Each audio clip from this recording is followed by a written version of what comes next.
More than anything else, when we have more feminist storytellers, things will change. When big names talk, they talk to us.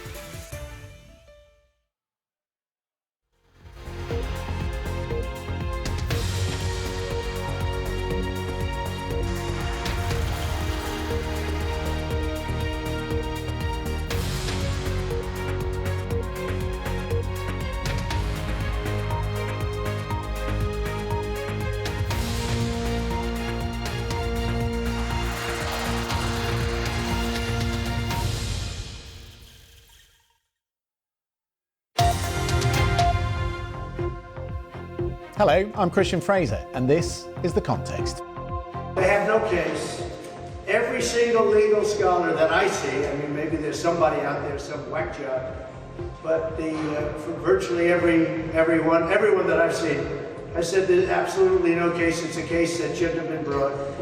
The woman who Donald Trump paid $130,000 to keep quiet has been speaking out in great detail in court.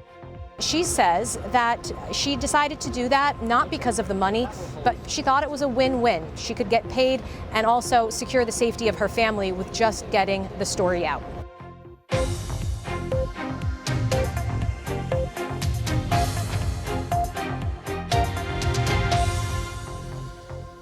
Yes, the people call Stormy Daniels, the adult film star who slept with Donald Trump and was paid for her silence. She takes the stand in Manhattan. It has been a salacious day in court.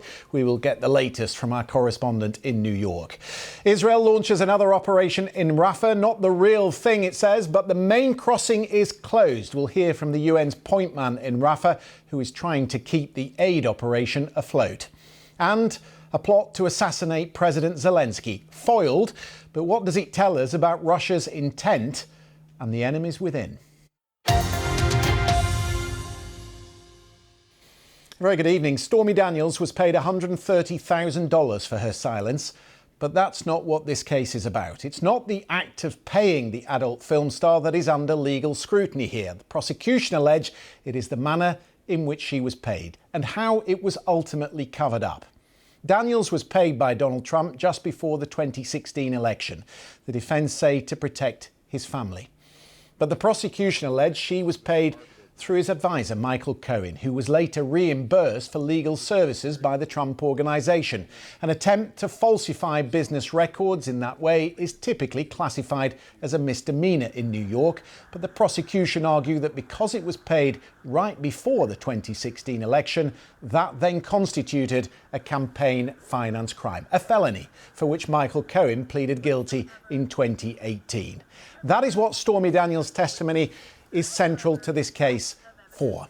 What was she paid for? Why was it so urgent? The former president says there's nothing to see.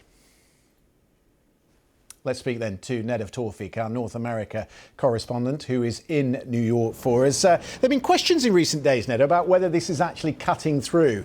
I imagine the evidence we've heard today will be headlines everywhere tonight. Absolutely, Christian. I mean, Stormy Daniels was a hotly anticipated witness, if not the most highly anticipated